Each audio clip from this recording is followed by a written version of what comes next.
Hello, everyone. It is a great pleasure and an honor to be here with you today to be talking about using stress to our advantage at work, since stress is such a stressor, isn't it?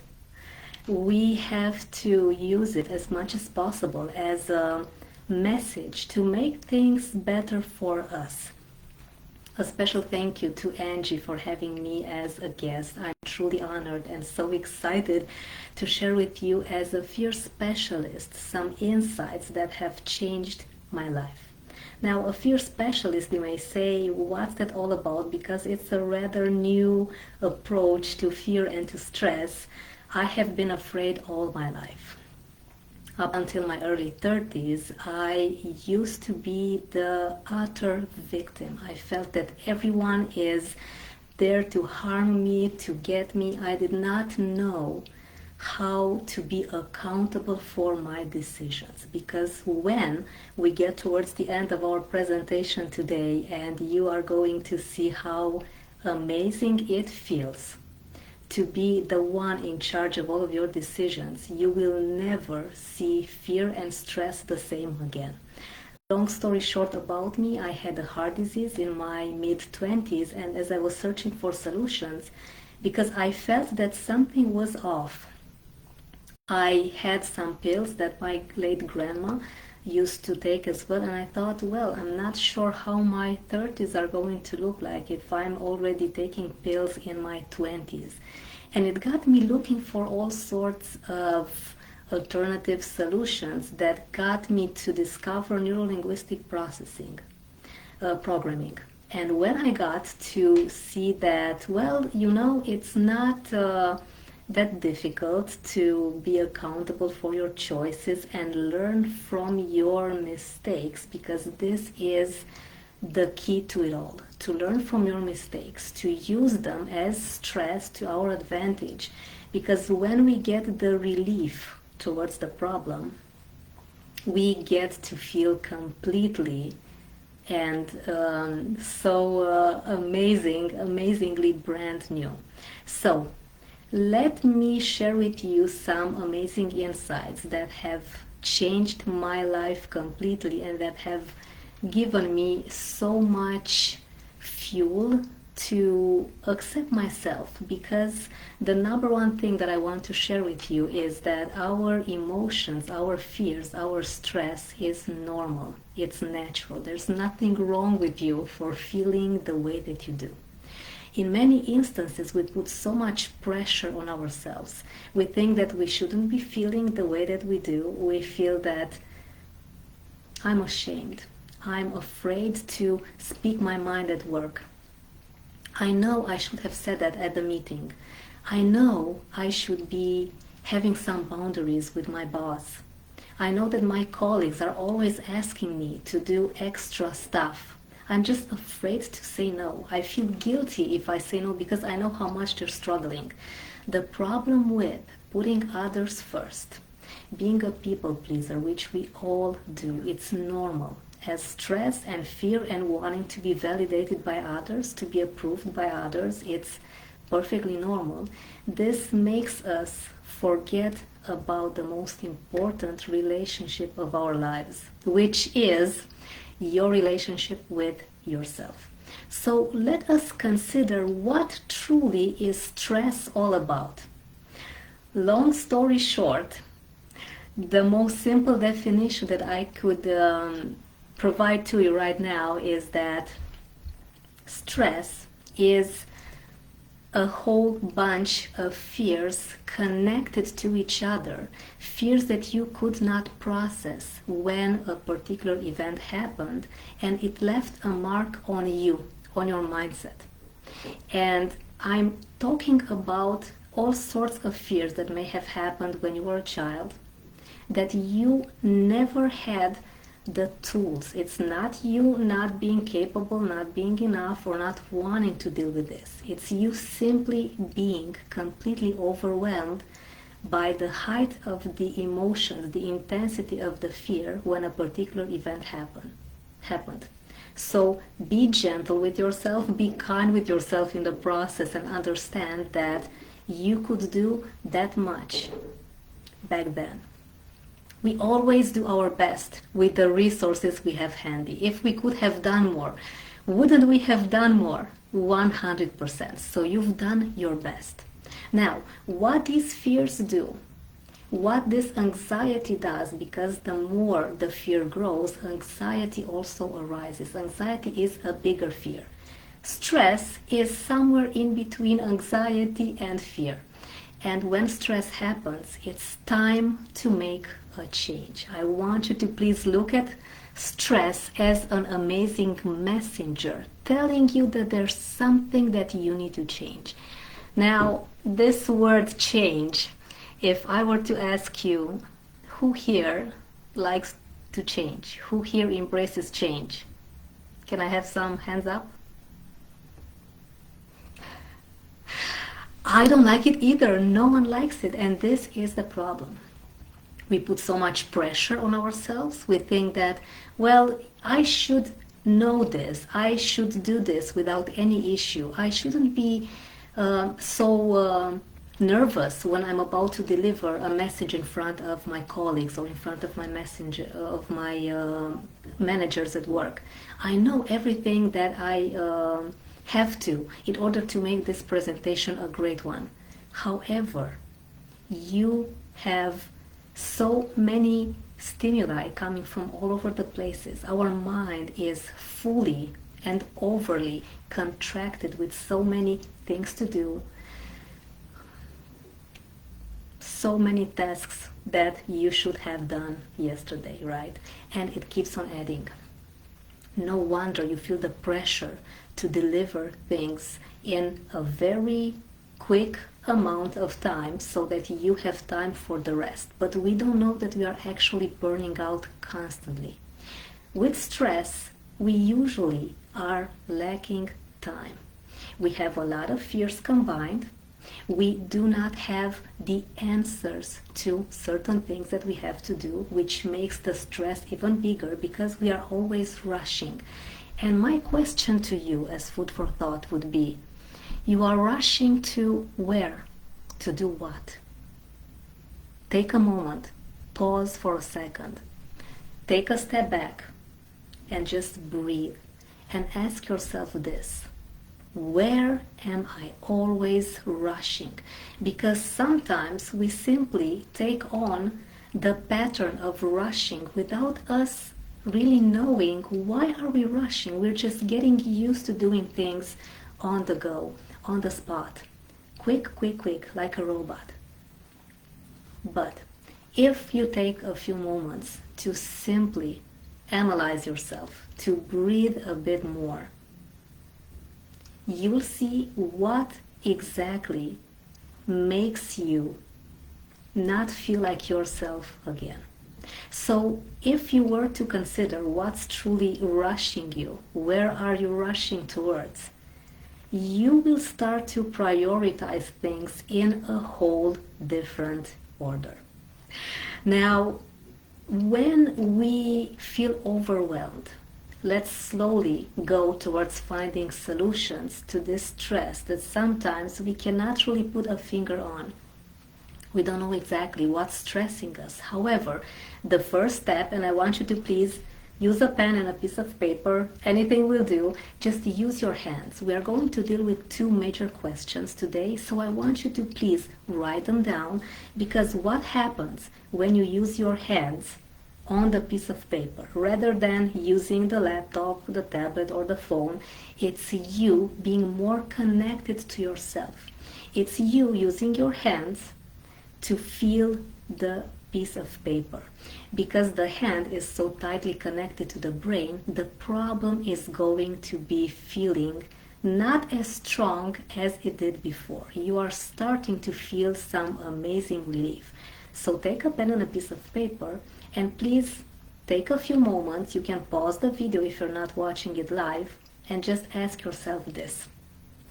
What can I do now? And please do not filter your thoughts. Let them flow. Don't judge them. Don't be ashamed for finding some things that you have wanted to do for a long time, but you have always put it besides. You have always left it behind you. You've always said, this is not that important. I need to do everything that I have on my agenda for the day. Not to mention your family and friends and kids and parents and so on. We have so many responsibilities. But we forget which is the main responsibility of them all, which is to put yourself first, to take care of yourself first more than anything. So I want you to please use this question. What can I do now which is going to give you maybe a 1% of a boost on what you need, what you can do next? Because when you're overwhelmed, you don't want to see the big picture. You only need a small, tiny step of 1%, which is better than 0%, that'll give you so much fuel. Because once you are on the verge of making the next step, you will feel so much more secure in your body. You won't have the tendency to judge yourself, to overthink, to rationalize everything to the point where you're not going to do anything just because it's too much. You feel completely overwhelmed and you need to take a break. Sometimes a break is amazing. However, sometimes if you overthink things for too long, you may end up not doing anything. And 1% a month, please remember this, 1% a month is fantastic because it's better than 0%. Even if you do the tiniest, smallest step ahead, it's still you evolving. Because one of our main needs as humans is to always grow, evolve, to constantly learn more, to risk, to go outside of our comfort zone. Because yes, we are a paradox. In a way, we want this comfort zone so much. We want to feel comfortable, to know that we are safe and secure and that we have a steady income and that everything's okay and under control in our families. However, what does our spirit tells us? I want to explore the world. I want a business. I want to travel. I want to make risks. I want to make new choices. I want to go out there. I want to be out there. I want to be visible, to see what this life is all about. Because sometimes we feel, I'm comfortable, it's okay, it's nice. But is this what life is all about, really? Really. So you need to keep an eye on how you're feeling. And when you're overwhelmed, again, the best question that you can use is, what can I do now? Making sure that that 1%, even if it's once per year, it's still evolution. It's still you moving forward. And it's you giving yourself the chance to only compare yourself with yourself only.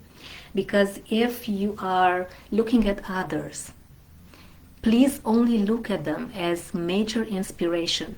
Do not compare your unique story, background, education, needs to someone else's story which is not real, because I think that you know by now that what you see online is never real. You don't know for sure if someone that's exposing their story, their reels, their highlights on social media, you never know if that's real. So in order for you to be 100% accountable that you're making the best you and the best choices, is to always look at you with admiration and inspiration. Take others as inspiration, not as frustration. My neighbor has a bigger car, they have a bigger home. Don't ever say that. I wish I were like them. Never.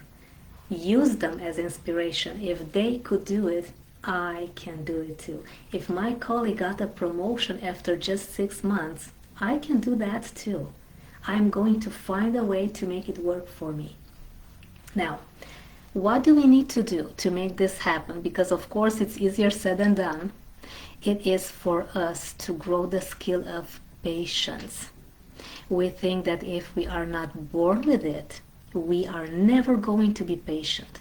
But we forget that being patient, as any other skill, as everything that we have learned in life was taught. We are not born with it.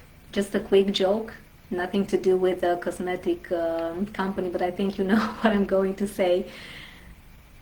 Maybe maybe it's Maybelline. Maybe I was born with it. Maybe she's born with it. No, she's not. No, he's not. It's you always, always learning something new.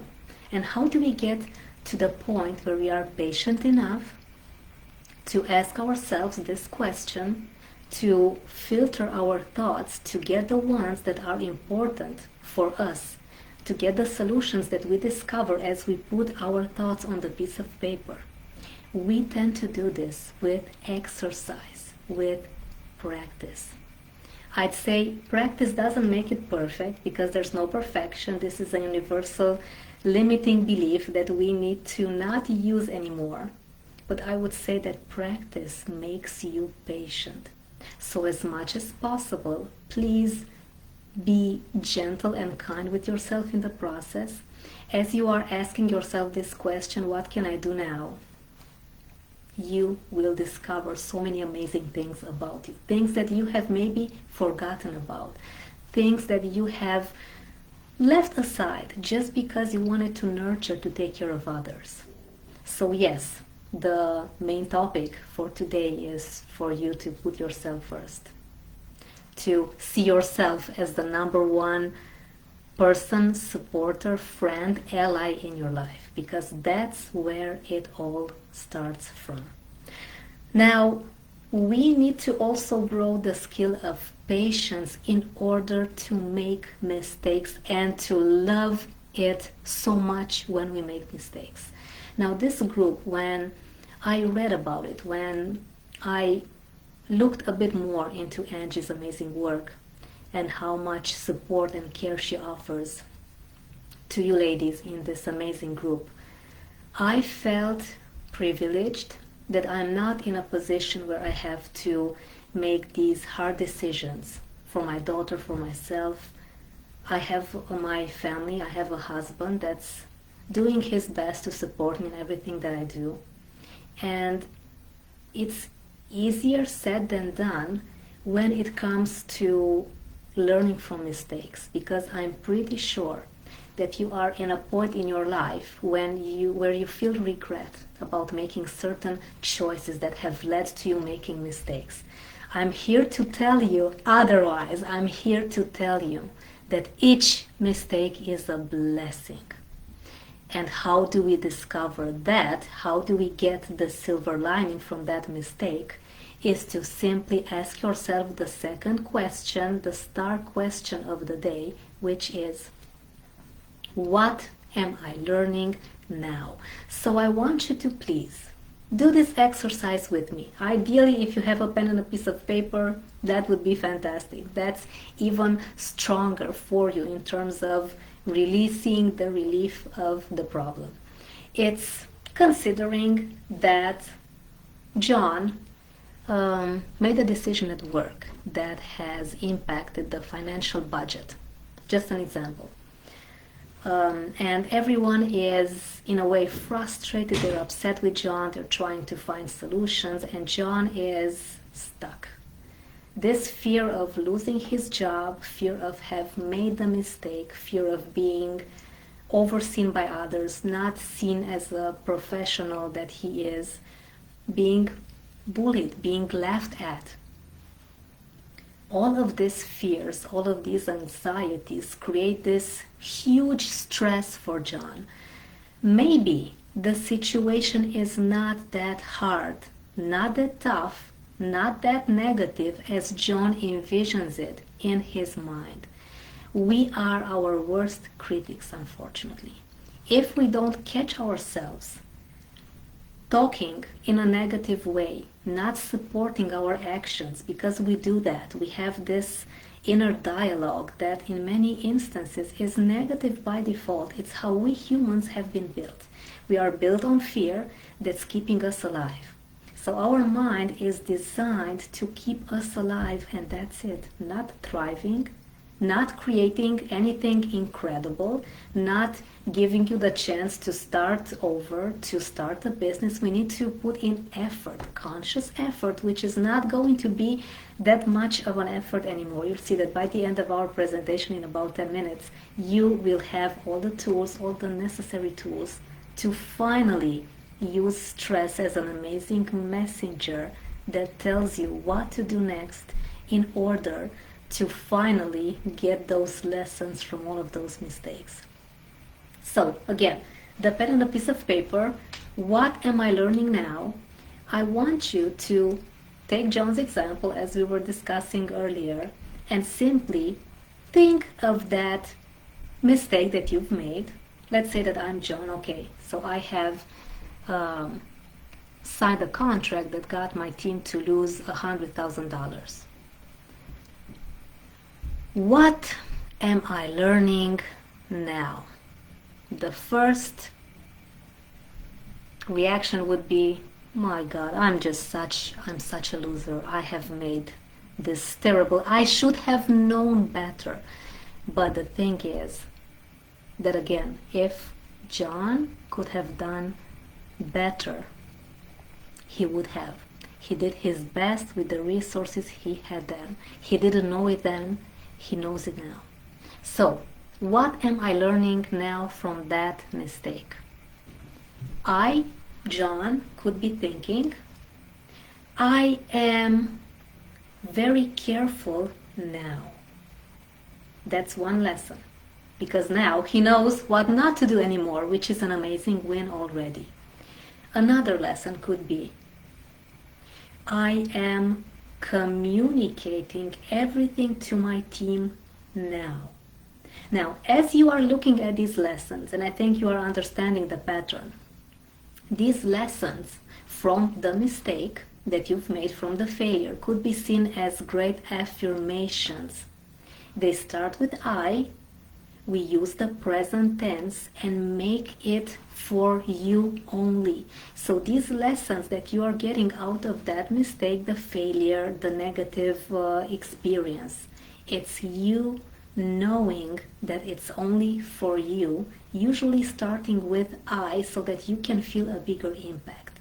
The more lessons that you take from your negative experience, from your mistake, from your failure, the more relieved you are going to feel. And this is one of the most amazing feelings to have ever.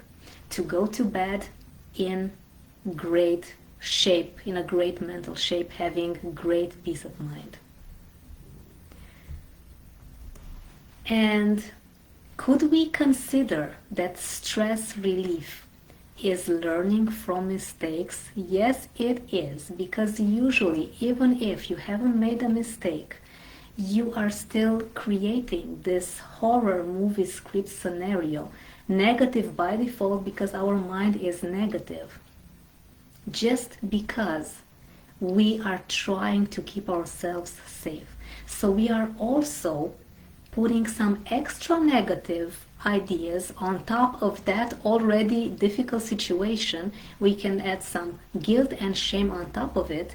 So the more you embrace making mistakes as being a very normal, natural thing to do, it's living life at its finest. It's you making steps ahead. And if you remember Michael Jordan's very, very amazing saying, I have come to make so many mistakes, I have failed more than others, which got me to be one of the best. Michael Jordan got to be one of the best sportsmen of our time, just because he allowed himself the luxury to fail more. Usually, even if you don't ask yourself anything and you simply take a moment, take a step back to assess the situation, and you are aware of what's happening around you, the next time that you are put in a similar situation, you are not going to make the same mistake again. And this is already you winning. It's you simply knowing what not to do again, what to do different. Of course, change, as we discussed earlier, is not something that we are enjoying. It comes with fear of the unknown because we have no idea what to expect next. However, when we are privileged enough to make a mistake, that's why so many people say fail stronger, fail quicker so that you don't have to wait that much. All of these mistakes simply are here to tell us that you are just living life. It's normal to make mistakes. You only need to learn from them. These lessons, as are called also affirmations, are going to take you completely out of that terrible hole that we think that we are in, when in fact it could be just a small tiny bump on the road.